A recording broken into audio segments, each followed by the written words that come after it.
You wake up every morning, but it doesn't feel like living. Your body moves, you work, you smile, yet inside, you're still chained to memories that never leave. Trauma doesn't just hurt once, it repeats itself, stealing your sleep, your joy, even the belief that you deserve love. And the cruelest part, people around you say, just move on.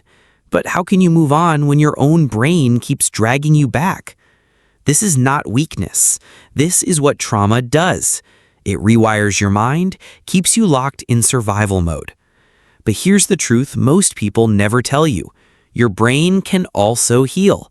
And today, I'll show you 10 powerful brain upgrades to stop trauma from owning your life. Before we dive in, let's clear something up. Healing trauma isn't about forgetting or pretending it never happened. That only makes things worse. Healing is about rewiring your brain so the trauma loses control over you. I'm not here to give you theory. I'm here to share practical, science-backed, and deeply human brain hacks that anyone can start using today. So take a deep breath, and let's begin. The more you fight trauma, the stronger it gets, like trying to silence an echo. It only comes back louder. Every attempt to bury it, deny it, or run from it feeds its power over you. Instead of pushing it away, pause and acknowledge it for what it is. Whisper gently, I see you, but you don't define me. That single act of recognition shifts the battle. Your brain begins to rewire, moving from fear and resistance to awareness, clarity, and the first step of real healing. Emotions feel overwhelming when they stay nameless, like shadows lurking in the dark. But the moment you put words to them, saying, I feel anxious, I feel unsafe, I feel angry, something powerful happens inside your brain. By naming the emotion, you are literally pulling energy away from the amygdala, the fear-driven survival center that keeps you on edge, and redirecting it back to the rational thinking part of your mind. It's as if you shined a flashlight into the darkness. Suddenly, the monster shrinks, because you can finally see what it is. Naming doesn't erase the feeling, but it softens it, making it less threatening and giving you the power to respond instead of just react. Sometimes the brain gets hijacked by old memories, and suddenly the past feels like it's happening all over again. That's when safety anchors become powerful tools. It can be something as small as a bracelet on your wrist, a smooth stone in your pocket, or even a grounding scent. Each time you feel triggered, touch it gently and remind yourself, this is now. That was then. This simple act sends signals to your nervous system that you are safe in the present moment.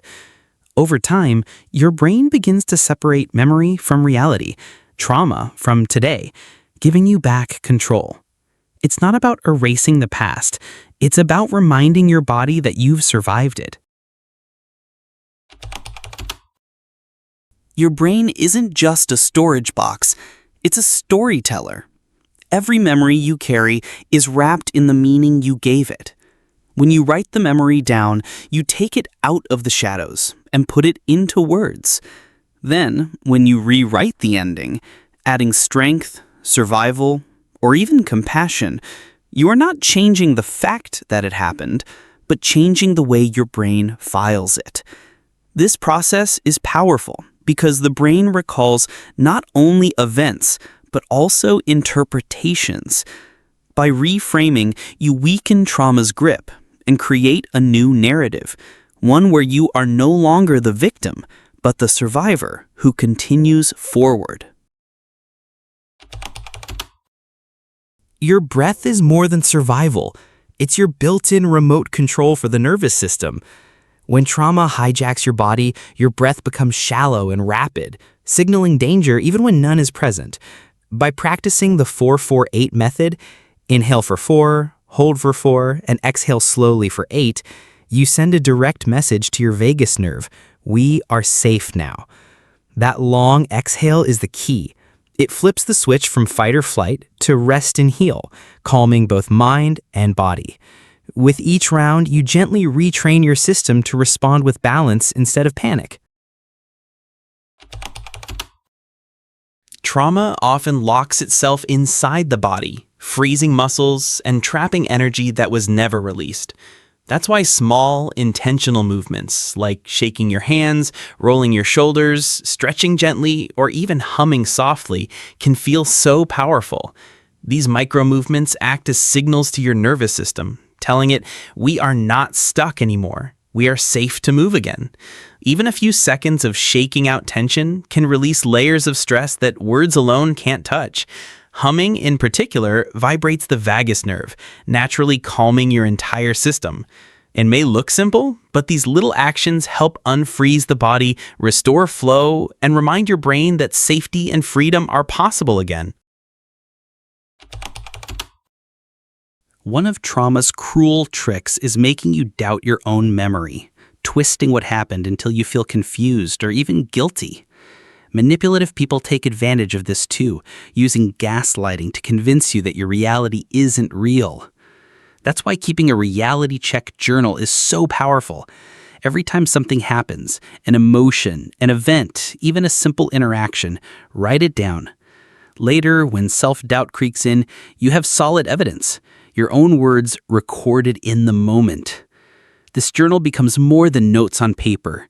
It's a shield against distortion, even from your own traumatized brain. Over time, it restores trust in your perception and anchors you to the truth you deserve to stand on. Healing from trauma is not a path you are meant to walk alone. When isolation takes over, your brain keeps repeating old fear patterns, convincing you that no one can be trusted. But even the presence of one safe person, a friend, a therapist, or a supportive community can begin to rewire your brain's circuits of safety and trust. Each genuine connection tells your nervous system, I am not alone. I am safe here. This doesn't mean trusting blindly. It means choosing carefully, surrounding yourself with people who respect boundaries, honor your journey, and see your worth. Healing happens in relationship, not in silence. Don't try to heal alone. Let safe connection become part of your medicine. Not every battle deserves your energy. Narcissists, manipulators, and even your own trauma patterns thrive on reaction. Your defense, your explanations, your emotional fire. But here's the secret. Silence is a shield. When you refuse to fuel the conflict, you train your brain to value calm over chaos. Each time you pause, breathe, and choose not to engage, your nervous system learns that peace is not only possible, it's safer. This invisible boundary doesn't need words, walls, or arguments. It's the quiet power of self-control, a reminder that your worth is not up for debate. And with practice, your brain rewires itself to seek serenity instead of struggle. Healing doesn't mean erasing the past or pretending your trauma never happened. It means carrying it differently. You are not meant to go back to the old you before the pain. That version no longer exists, and that's okay. True healing is about evolving into someone wiser, freer, and more powerful than before. Imagine your trauma transforming from a crushing stone on your back into a tiny pebble you carry in your pocket. You can still feel its weight, but it no longer defines your steps or slows your journey. Instead, it reminds you of your strength, your survival, and your growth. This is not erasure, it's transformation. You are not broken, you are becoming. Maybe your trauma will always whisper in the background, but it no longer has to scream over your future. With every upgrade, you're not just surviving, you're rebuilding. Brick by brick, breath by breath, you are becoming someone deeper, stronger, freer than before. And I need you to hear this. Healing isn't about going back to who you were. It's about becoming someone new, the version of you that trauma can't control anymore. So start today. Even one small shift is proof that your brain can change, that peace is possible, that freedom is closer than you think.